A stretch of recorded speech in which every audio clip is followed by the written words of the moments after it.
In an ever-evolving digital landscape, for your business to thrive, you must adapt or die. Welcome to Marketing in the Age of AI, the podcast helping you harness the power of AI and marketing tools to revitalize and grow your business. And now here's your host, marketing expert and author of Authentic Marketing in the Age of AI, Emmanuel Rose.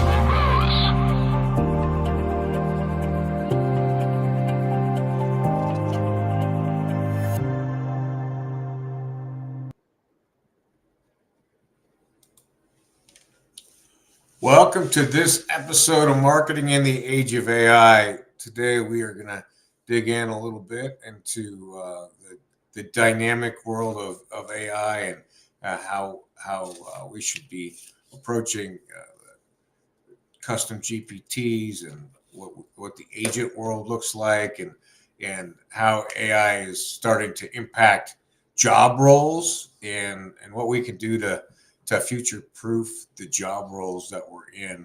And my guest today is Brian Childress, who has been on the forefront of technology for a couple of decades now as a fractional CTO and as an investor in technology and a technical advisor.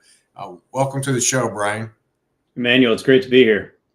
Yeah, well, thanks for taking time this morning to talk about what's happening today in AI, because I don't know about you, but I feel like it is so dynamic that some days I wake up and I'm like, I'm just going to stop worrying about it because I can't even keep up with what's changing.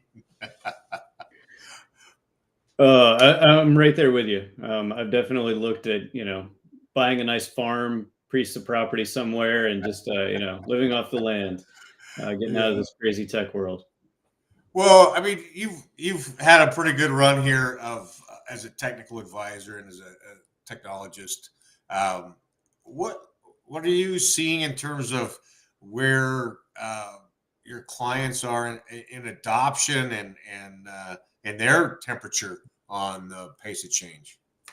Yeah, I think for most of my clients, they know that AI is a big thing and that we need to adopt it. We're just not really sure how. And I think that's one of the challenges that I see a lot is we see this amazing solution and we're trying to figure out which problem we should solve.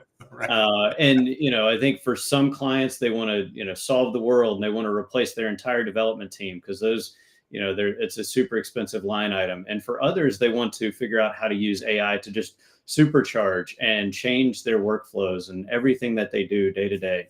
And there's just a lot of confusion around what tools should I use? How should I use it? What's the security like? Am I putting my company, my business, my data at risk? And those are a lot of the questions that I get asked from the founders I work with every day. Yeah, well, those are all good questions. And I think we're all kind of in that space of like, hey, here's this great tool, and what do I do with it, right? Like, I mean, I ask that a lot, and we're getting just bombarded by new offers at this point, and so some of it is you got to go back and say, this is what my recommendation is, what are we not good at? What don't we have staff for? What's really expensive, right? Like those questions to then start to identify and find tools. You're absolutely right. And if I could, I'd add one more question to that I'm asking myself and my clients is like, what is a task that I would normally go and hire somebody for, right? If we, instead of putting out a job posting or starting to talk with consultants, maybe that's something that I can leverage an AI tool or a series of tools to be able to replace that, everywhere from tax advice to legal advice. That might be somebody that I can replace and then, work with somebody that's experienced, but the leg work is done by some of these tools that are out there. Yeah, I love that. We'll dig into that a little bit too. I'm interested to know about the security and safeguarding IP, and if, besides just air gapping a GPT, is there middleware where I can SSL or encrypt my IP before I push it into some kind of a LLM and keep things safe? Well, I think if I understand correctly, the question you're asking is mostly in when I send my, very sensitive intellectual property over to one of these GPTs, is there a chance that it could get intercepted? And really, that's unlikely. Just the way that things are set up with, SSL and other encryption algorithms. I think the concern most of the time is more like once I give one of these GPTs all of my information. They just got the entire transcript from my last call with a client. Now it's there. It's over in that side. It's owned. It's available to that GPT, and potentially my information can be used for retraining of future models. Really, I think that's the biggest concern that a lot of my clients and folks that I talk to are concerned about is once I hand this over, like who owns it now? And certain GPTs that we interact with do have ways to say, hey, don't use my data in the future for future training purposes. And that's kind of the very first step. I think it's also really important to look at the GPTs that we're using and, some of their practices around data security and data governance. And I think, if I were to look into my crystal ball, we're going to see a shift from using these publicly available GPTs to something that's more managed and controlled by an organization, unless I'm going to send all of my information to this, public thing that I don't really have a lot of insight into. Yeah, kind of, I guess more in the model of we'll have our own GPTs, and then we'll get pushed updates on a daily, weekly, monthly basis, right? So that it's current and up to date, but it's a one-way street rather than a two-way street. Exactly. Yeah. So then, what are you recommending now? Like, say you have a small regional credit union. What are you going to tell that group in terms of what they do and don't put into an LLM? Yeah, this is kind of a tricky thing because we want to see the adoption of some of these tools, and we want our employees and our coworkers to be using these tools and kind of figuring out what the bounds are. But we also want to make sure that we're safeguarding our data. And so really where I'm looking to is like, well, be very careful. We don't want to send customer data to any of these systems. We don't control it. We don't understand how they work necessarily. But if there are things that I can do, I can help with, creating email copy. If I can help with a lot of these other tasks that I'm doing that don't touch customer data and don't touch sensitive areas of the business, then that's a great way for us to start to leverage these tools. And again, finding what the bounds are of those tools without putting the business and our customers at risk. There's a lot of administrative type tasks that we can automate and we can simplify with these tools in a way that really starts to give us an understanding of what the capabilities are. Yeah, I like that, and I agree. I think it's a department by department application at this point, right? And it's we're really built right now for marketing and generating good marketing or better marketing. And we do have the chance to review what our competition is doing in a lot of ways because it's kind of a free flow of information. Right, we should take full advantage of that, that information, just ecosystem and tap right into it. So that's interesting. I guess automation is the big push right now. We're seeing it from OpenAI and a lot of the big players. Obviously, there's tons of products and services that are coming out. What are you seeing in terms of real world, actual valuable automation and agentic AI or bots that you're seeing at the business level? Really, I'm seeing a lot of adoption for, again, those very repetitive tasks where typically I would have a human doing it. And then, once that human starts to get really good at it, we add additional tasks to that person. And then, things fall by the wayside. I can give you a simple example, right? I might have an assistant go through my calendar and pull together meeting notes and preparation for each of my meetings every day. Right. And I would have somebody do that ahead of time, maybe send me a simple Google Doc with all of that information. So I'm ready to go. I can now create an agent that can do exactly that for me. and they could do a much better job because now they can go and use different tools, right? They can do LinkedIn research for a particular person that I'm going to be talking with later today, and really pull all of that information together. Where if I had somebody doing that manually, it might start to see some drift, might see a decrease in the quality or the consistency. That's a perfect place where I can now have that a human doing much more impactful tasks instead of repetitive, more administrative type tasks. Yeah, I love that. Now, for people like us who are not super tech savvy, we're using tools like Make and then there's some other high level kind of agent softwares. What are you recommending that, or what are you deploying for your clients? Yeah, make.com is a great one. We use a lot of Zapier for different Sure. integrations and passing Yep. information around. I mean, honestly, it's one of those things like if I wake up in the morning, there's going to be 10 more tools that I need to take a look at and evaluate. Yeah. So, Right. whatever I say now is going to be out of date tomorrow. I think it's important to play around with a lot of these tools and really take it back and like, what are the tasks that I'm doing right now? Or what are the tasks that I'm having others in my organization do right now that potentially could be replaced? And let me try to replace them. Let me spend a couple hours in playing around with these different tools and seeing how it works. It's very likely that if we choose a tool today, it's probably not going to stay with us for the long term.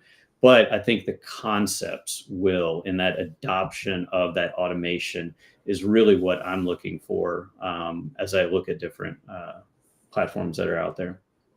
Yeah, and I agree. And for those of us who are running businesses versus being the tech help, what I'm doing is I'm designating certain projects, like certain reporting functions that are just grueling for the humans to do, or things that are super expensive. Kind of back to how do we apply these things, and those are two of the ways that we're doing it. Now, one of the things I'm seeing is that content development is getting automated, and the Claude is a great business writing tool. That's kind of where a lot of us in the marketing world have landed, is on Claude, and so that's changing the way that we work. What are you seeing in the IT department or on the tech side as far as how work's changing and what kind of job functions are happening now that maybe in a year will have morphed because of these tools? Yeah, so I mean, a lot of my focus is in software engineering and software architecture, right? My background is designing and building and scaling, large software platforms and SaaS platforms, and I think there's a lot of evolution that's going to happen there. The role of the software engineer, I think, is going to evolve and change. A lot of folks are worried that it's going to go away, and I don't think that necessarily that's the case, but it's certainly going to evolve. And most software engineers, instead of being an individual contributor that receives a set of tasks that they work on, I really think that in the very near future, that each software engineer is going to have almost a small team of digital assistants next to them, right? These AI agents that are going to be doing a lot of the tasks. They may be doing research, they may be doing creating documentation, the things that developers have to do but don't love doing, which means that they don't do an amazing job. A lot of those tasks are great for these AI tools. Even generating code. A lot of us in the software engineering realm think that the code that we generate, that's the work. It's like, really, no. The thing that we're doing is solving a problem. And so as humans, we're really good at solving problems. And if I can now direct some of these tools to actually do the solutioning or the code creation, then that unlocks me to continue to be very creative. And I don't have to do the grueling work sometimes of creating the code that makes the solution. Well, it's interesting that, I agree. I kind of think that most professionals are going to have this little suite of AI agents helping do exactly these things that we're talking about, right? Like this idea of all the meeting prep and review, even like code. I've talked to some of the guys who are code writers. Like, I wrote code while I was driving. By the time I got to the office, I looked at it. It was 70% work. What would you normally be a 10-hour project for me was a 2-hour project. And And so if, as we continue to build these tools, uh, I think a lot of work is going to be time shifted like that too. You're absolutely right. And it's mind-boggling to think that, something that would normally take me a couple days with, very well-pointed questions and prompts, I can get done in 30 seconds. Yeah. I did some experiments last week and it was exactly that. And, it's 80% of the way there, 90% of the way there, but it saved me many, many days worth of work that I didn't have to do. And now I get to go in and critique and tweak and just improve that and not doing the grunt work, if you will. Which for me, that was just blew me away. And, the fact that today is the worst that these tools are going to be, right? Tomorrow Right. it's only going to continue to improve. Now, how are you implementing custom GPTs for your clients? I mean, we're doing a lot of that now, where we want to build these repositories of knowledge so that it's accessible for everybody on the team. Is that something that's happening in your departments too? Yeah, absolutely. We're still, I think, in the exploratory phase of, okay, what do I want this GPT to do? And for me, I've been doing everything from taking past transcripts from calls and podcast recordings and pulling that into a GPT. And it's like, what would Brian say about this? And so Right. instead of just asking a broad question, I ask the question in the context of maybe I've already answered some of these in a different way. And it's giving me back, an answer in my language, which then makes it a lot easier for me to then take and turn that into content or responses to communications, whatever it may be. Yeah. That's cool. I think that's really the brilliance of it. I mean, we're doing the similar things for each client. So there's everything, all the content we develop is on brand, on voice, based on success from the past. And it really creates this black box that allows us to be creative in the future rather than having to review all the past work. Well, that's I guess where do you see things going in the next 6 months or so? What's on your focus list in terms of implementation? Yeah, I think for me, it's a big focus on how do we shift the way we work to start to leverage some of these AI agents, all right, and becoming more of a digital colleague that I can start to ask questions of or assign tasks to. And I think we're going to see a huge shift there. We're going to see additional integrations with other platforms. So instead of me logging into a user interface, my agent is now calling on that API, for example. I think that's going to be where I'll see a lot of the shift, especially from taking a very technological heavy focus. Yeah, I think the agents are the thing I'm most excited about right now, and really getting them so that there's a user experience that and kind of what we call an average professional could be able to interact with and connect, right? Where we're not trying to connect to Zap or API things together, but they just go in the dashboard, ask it to do what it needs to do, and then it starts to produce work. I think that's exciting. Well, it's cool. What sort of clients are you working with right now? What's in your current workflow? So most of the clients that I work with are in the B2B space.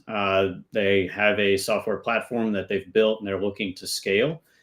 So I'm working with everywhere from a marketplace to sales-focused software that helps sales folks do their job much, much better. Very AI focused, a lot of automations and a lot of magic happening under the hood there. Email marketing, doing a lot in that space as well. Getting the platform ready to really interact and be valuable for a lot of these AI agents as they start to come online. So a really good mix of different platforms. Awesome. That's exciting. Well, I really appreciate you taking time today to have a talk with me. If people are interested in having a conversation with you, how do they get in touch with you?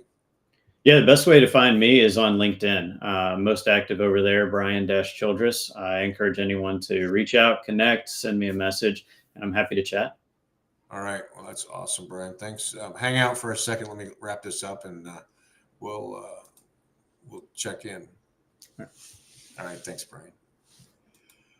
Well, it's a good overview, and it's some really awesome reminders that stay focused on what are the challenges in the business, finding things that are repetitive and not fun for the humans to do, and find an agentic solution for some of your projects so that you can get off and do something that is much more creative and enjoyable, or even take some time off.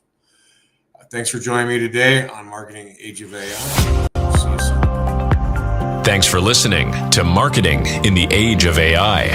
Be sure to subscribe wherever you heard this podcast so you never miss a future episode. Your copy of Authentic Marketing in the Age of AI is available at Amazon.com or EmmanuelRose.com. You can also connect with Emmanuel on LinkedIn. Thanks again for listening, and we'll see you next time.